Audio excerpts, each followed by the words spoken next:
भारत की अर्थव्यवस्था के संबंध में हमारे दिग्गज ऐसे ही यूनिवर्सिटी से डिग्री लेकर के आते हैं। एक लाइन मैथिली में कहावत है, जानी ढोरक मंत्र ने दिए दरादक माथा हाथ। ये है अर्थव्यवस्था। तो इसी अर्थव्यवस्था में ऐसे मंत्री कृषि मंत्री बनते हैं जिनको ये पता नहीं है जो कि गेहूं के पौधे में कितनी मिलीलीटर पानी चाहिए, जो पुष्ट दाना उसमें होगा। खरीदते ज़्यादा हैं अब बेचते कम हैं। आज हम दो देशों की तुलना कर रहे हैं, चीन और भारत। दोनों एशिया में प्रथम और सेकंड स्थान पर आते हैं जनसंख्या में।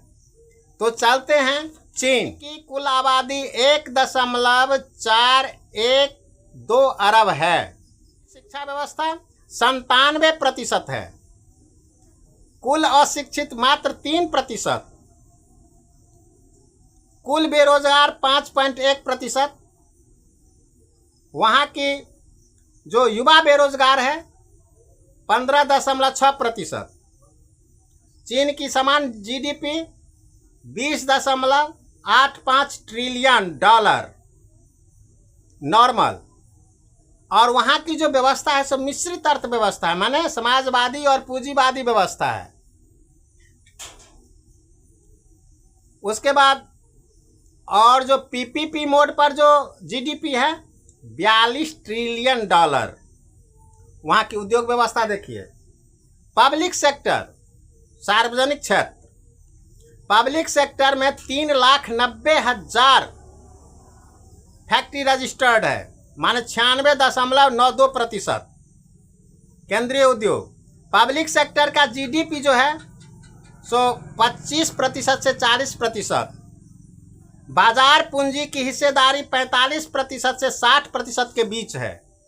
चीन की व्यवस्था तैयार करता है फॉर्च्यून ग्लोबल 500, जिसमें 80 दिग्गज कंपनी निजी उद्योग में सहभागिता है 96%।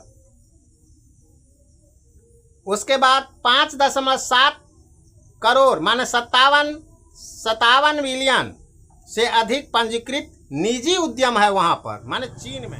अब चलिए कृषि क्षेत्र में। चीन की जो कृषि व्यवस्था है 10.8 करोड़ हेक्टेयर माने 1.08 लाख वर्ग किलोमीटर। कृषि योग्य भूमि है 11.5%। कुल कृषि भूमि 52 लाख वर्ग किलोमीटर है।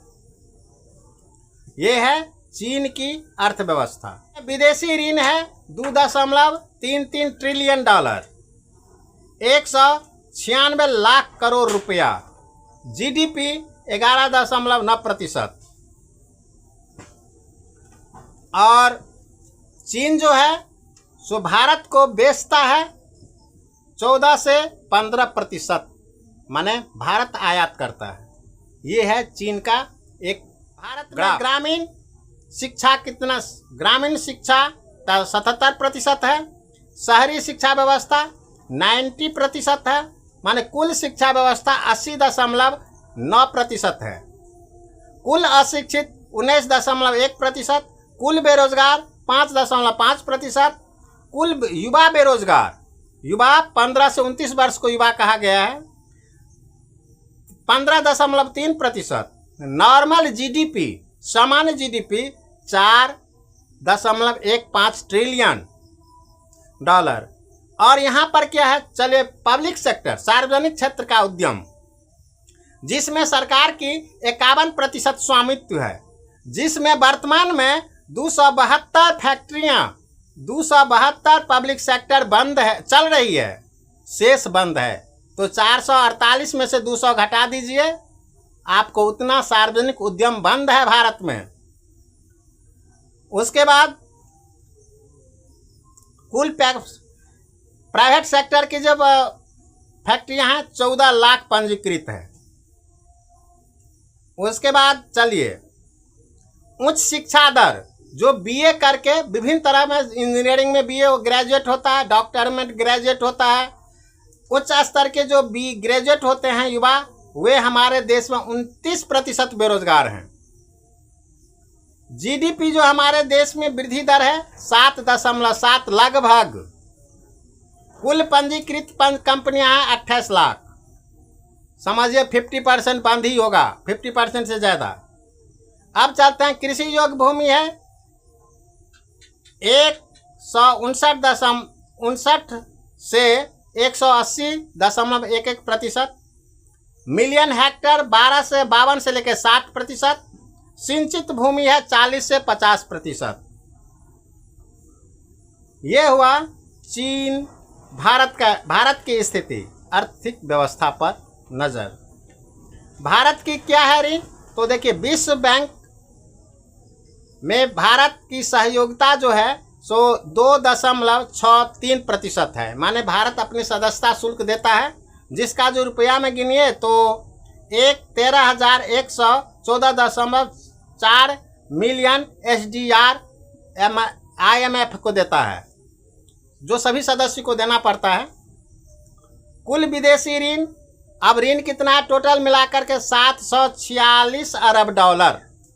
ऋण 746 अरब डॉलर अर्थात 62 लाख करोड़ रुपया, ये भारत पर ऋण है। और हमारे देश में FDI क्या है, माने विदेशी मुद्रा भंडार कितना है 650 प्लस अरब डॉलर। तो भारत चीन को बेचता कितना है 3.94%, माने 3.94% चीन के साथ निर्यात व्यवस्था है। टोटल जो है भारत चीन जो है भारत पर आर्थिक दृष्टिकोण से खुले बाजार की नीति के कारण भारत पर हावी हो गया है। और हर कॉर्नर में जाइए, हर सेक्टर में जाइए तो चीन का मैन्युफैक्चर्ड उस फैक्ट्री में असेंबल हो रहा है।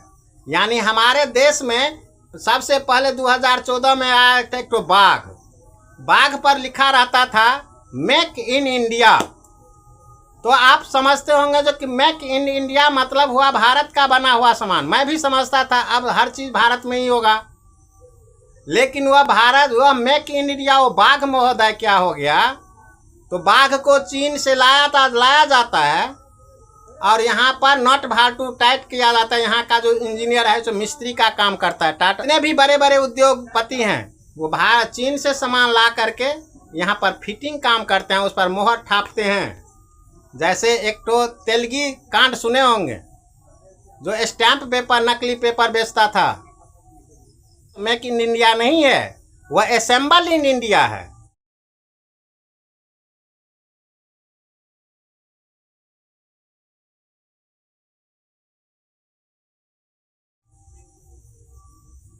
इसलिए कि यहाँ के जितने भी राष्ट्रभक्त हैं तो मुंह में राष्ट्रभक्त हैं, दिल में एकदम कटार रखे हुए रहते हैं, उनके पास कोई नीति नहीं है। यही कारण है कि आज अमेरिका ट्रंप के सामने भारत चू शब्द तक नहीं बोल सकता है।